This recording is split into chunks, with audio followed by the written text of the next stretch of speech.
Get on board the Bernier bus train. Come get on board the Bernier bus train.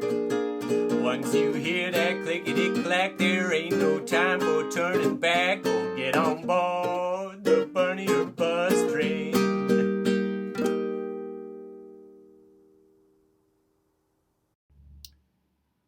Good morning, USA, and welcome to another episode of the Bernier Bus Show. Let's see how much trouble we can start today. We're looking at talent, whatever that means, as represented by agencies in Hollywood. The first person we'd like to look at is Seth MacFarlane. This is Seth MacFarlane in 2015, October 14th, 2015.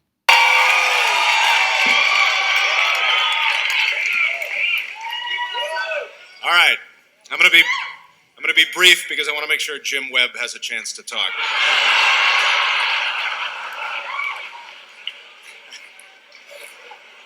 That poor guy. His whole debate strategy was, excuse me, we haven't gotten our salads yet. I want to tell you the moment when, for me, Bernie Sanders won last night's debate. The question was asked, what is the greatest national security threat to the United States? The other candidates gave answers like the crisis in the Middle East, nuclear Iran, ISIS, cyber warfare, offensive tweets, all legitimate threats, to be sure. But Senator Sanders was the only person on that stage who gave the correct answer, climate change. Remember that Senator Sanders gave the correct answer, climate change. Let's fast forward to The View, my favorite show, The View. Let's see what Seth is talking about here. Very political yourself, right? I try to be. And you were a Bernie bro back in the day. Yeah, if you want to call it that. Yeah, early on. I was for a minute, too.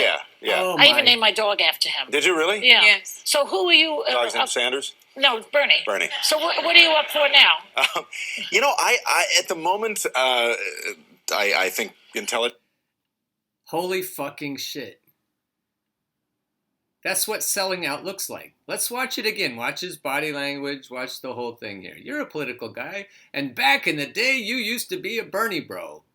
Let's see what his face tells us. Let's see what his body language tells us. I try to be.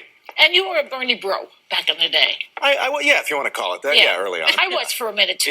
Yeah. I even named my dog after him. Did you really? Yeah. Yes. So who are you? Dog's name Sanders? No, Bernie. Bernie. So what are you up for now? I at the moment, I think intelligently, I try to keep a pretty open mind. Yeah. I have a handful of candidates that I am fond of, but Intelligently, you like to keep your talent agency happy. Inquire below to book Seth MacFarlane, CAA Speakers. If you've been following the Bernie or Bust television network, you've seen me feature an article called Wiki-Proof that the Clinton machine was behind the flood of new presidential hopefuls. And so you've seen me over the months since that story broke with with another reporter who was looking into the WikiLeaks, looking into a Podesta email that included Hillary and included two executives from this talent agency and the connections there. That's been interesting to follow, because once you open that can of worms, it just keeps popping out new worms.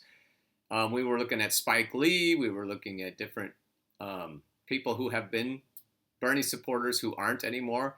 And a lot of this body language that you see here comes from the fact that he was told to calm the fuck down. He's look now he's not a Bernie bro. Did Bernie suddenly become less important? Did Bernie's position on climate change change? As we all know, it can change overnight. Yeah, we were just saying that.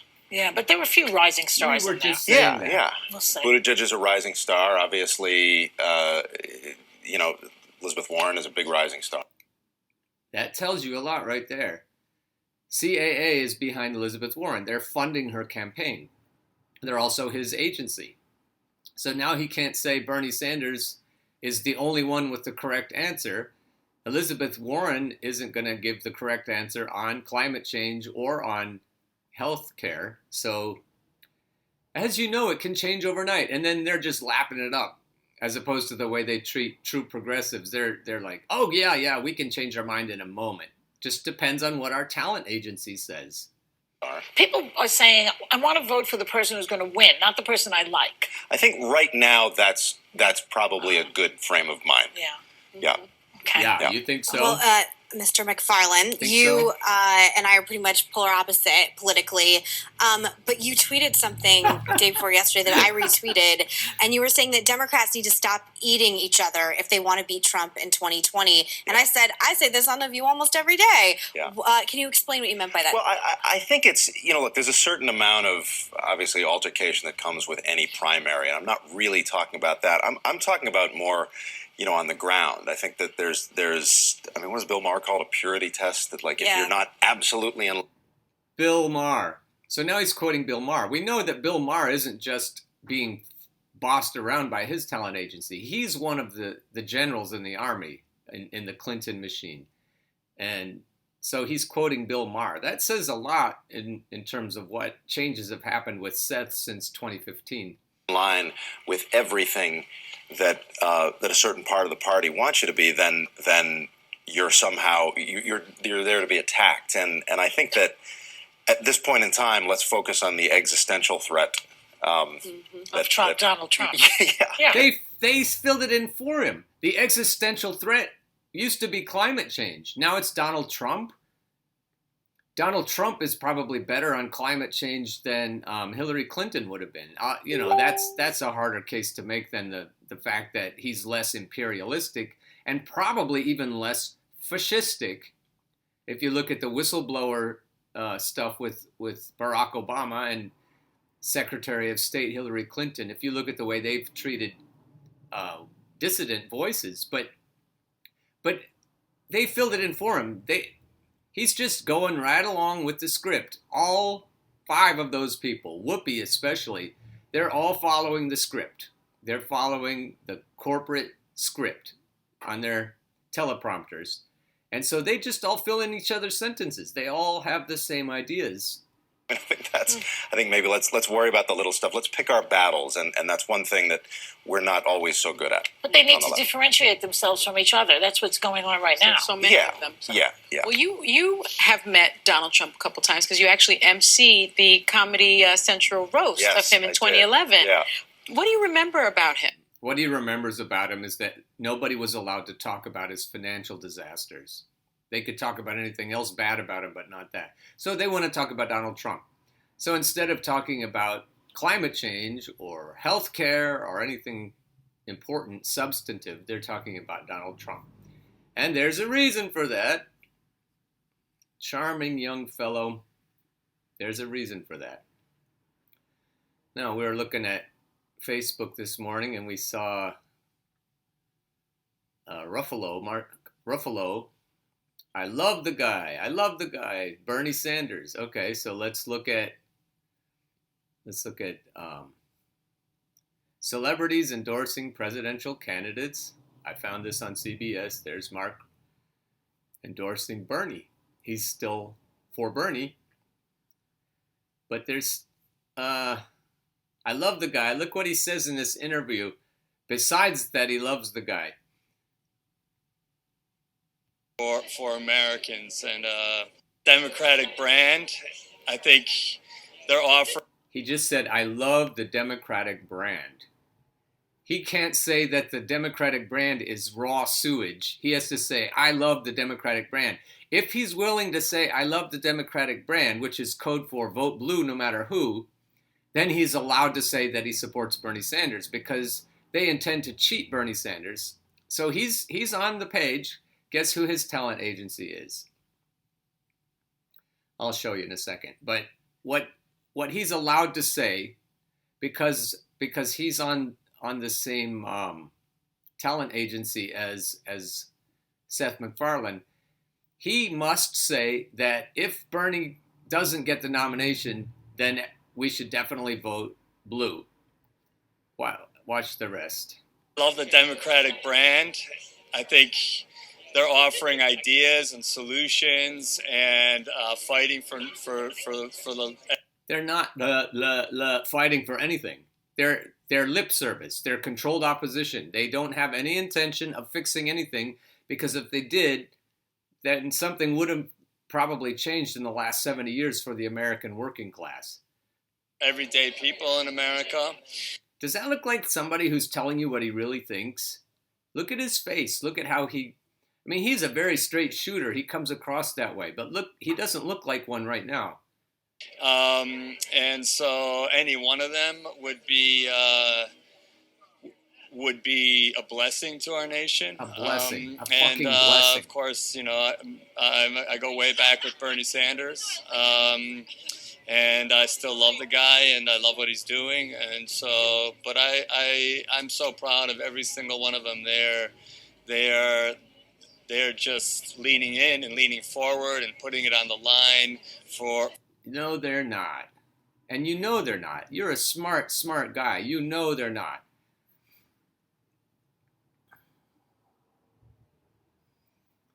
I would like to take the time to go through this celebrity list. I may be able to come back to it, but right now I want to go what he says in 2016.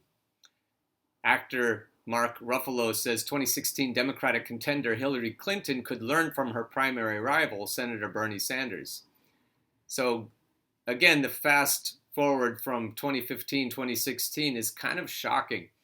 I think Sanders has a message, said Ruffalo in an interview published Wednesday by the Daily Beast. Hillary's going to have to adopt Bernie's message, and I think we're going to be hearing a lot more from Bernie. So Ruffalo, of course, took a swing at the GOP back then. But Ruffalo's praised Sanders as the 2016's field most vocal critic of Wall Street. He's the one, Ruffalo said, and he's been there, man. It's already a clown show. Okay, he says that about the Republicans. But he's clearly in favor of Bernie. He doesn't couch it in this language of, well, all the blue team is great. I still love Bernie, but, it's just such bullshit. Yeah, I'll come back to this if I can. Now we've got Mark Ruffalo signs with CAA. This was in 2010, so he's been in their stable for a while. That's when he was really popular for the film Sympathy for Delicious in the Sundance Film Festival. And then his star has just kept rising. All right, now we'll go from Ruffalo to Taylor Swift. And most of all, I want to skewer this writer, Marie Claire magazine. I want to skewer Marie Claire and writer Emily Zanotti of the Daily Wire. Oh, Emily Zanotti is skewering Marie Claire magazine. So I want to help Emily skewer Marie Claire magazine. It may be more than a year later, but feminists are still angry that pop songstress Taylor Swift refused to endorse Hillary Clinton during the 2016 presidential campaign. And worse, they're still writing about it. They're still picking on Susan Sarandon, too. So we've got Marie Claire magazine, a publication right near the top of everyone's list of resources for all things political. But it's connected. The point I want to make with this is that it's connected to the talent agencies. It's connected to the little cabal that makes all of our political recommendations for us. And they get crazy mad when someone like Taylor Swift or Susan Sarandon says something courageous politically. But in this case, they're mad at Taylor Swift for not saying anything. Advertises a story in this same article about what happens when regular women dress in Kim Kardashian-esque skin-tight clothing. Spoiler alert, they look stupid. they demanded, and so she's poking fun at the magazine, and in the same article or in the same publication, they demanded Swift address the controversy during her promotional tour. If Taylor thinks that her public fallout with Kimye was the most damning public relations nightmare she endured last year, then she should probably expand her news diet. Fall of 2016 saw a slew of celebrities become outspokenly involved in the political process, as they should have. As they should have. It sounds like there's a general calling, or a coach calling the plays behind the scenes. And if the actresses and actors and other thought leaders don't fall in line and spew out the corporate message, they get cold on the carpet. Most Americans were probably just fine before Mark Ruffalo began lecturing them on environmental policy on Twitter, and Deborah Messing started pushing her pro-Clinton politics on her social media audience. So Emily here, she thinks that everyone should just shut up and dribble, like they told some famous athletes that you shouldn't be LeBron. They told LeBron he should just shut up and dribble. He shouldn't use his big voice to talk about politics. So Taylor probably kept quiet about her politics, whereas Katy Perry endorsed and campaigned for Hillary Clinton, and then her album tanked. But that's, according to the thought police, that's what celebrities are supposed to do. So they call out Swift for not doing her part like Katy Perry did. Meanwhile, Taylor got really good money returns on her album, so Emily thinks that was probably a good idea. Emily makes fun of Bernie supporters and Hillary supporters equally, so I'll give her a break here. But what you see from the reporting on the Marie Claire article is that there's some idea that these thought leaders, Taylor Swift as a thought leader, though, that's kind of funny.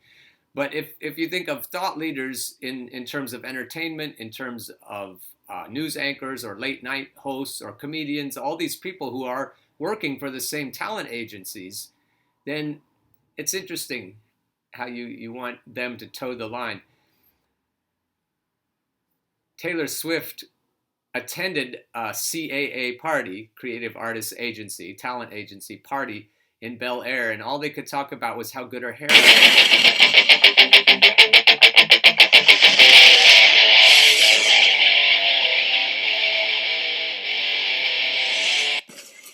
There she is. Taylor!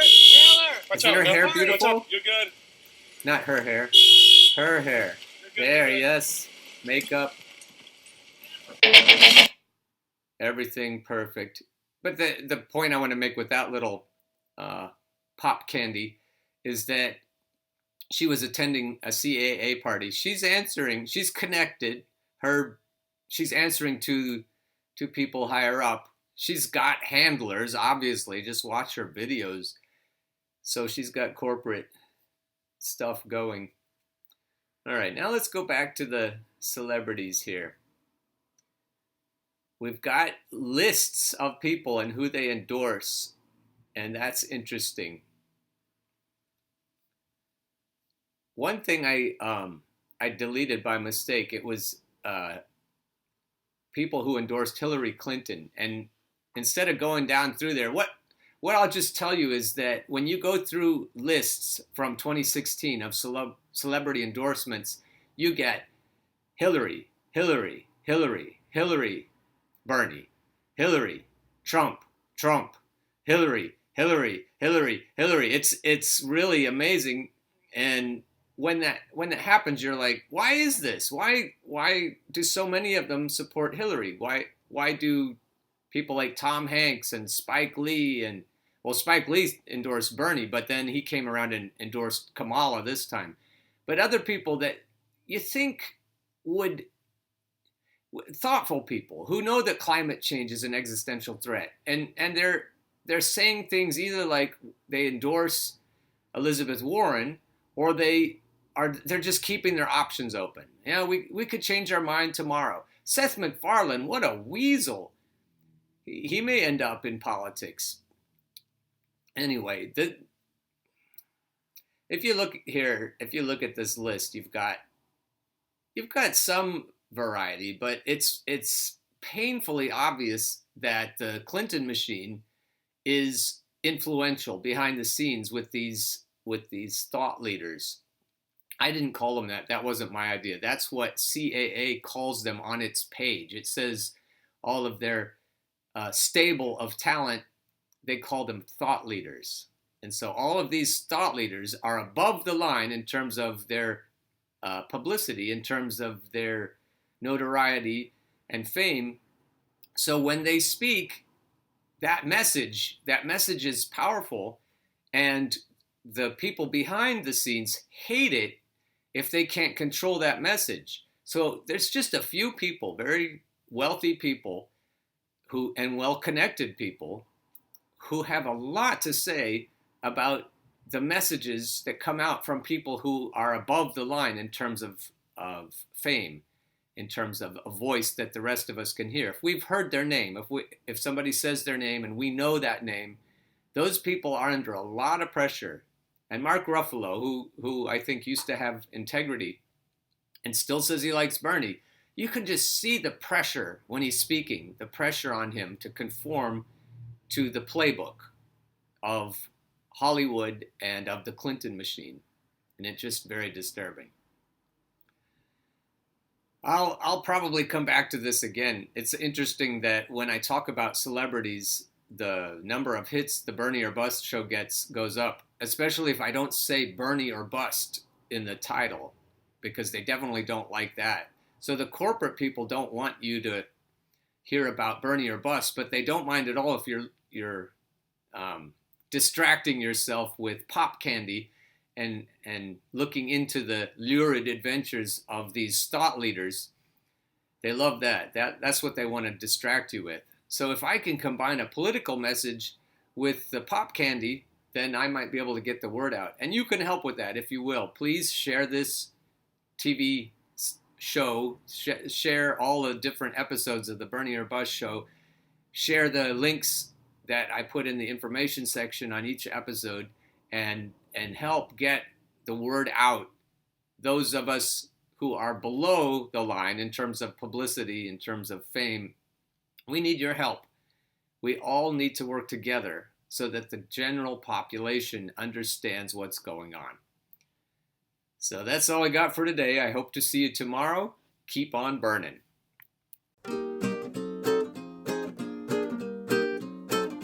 Get on board the Bernie or Bust train. Come get on board the Bernie or Bust train. Once you hear that clickety-clack, there ain't no time for turning back. Go get on board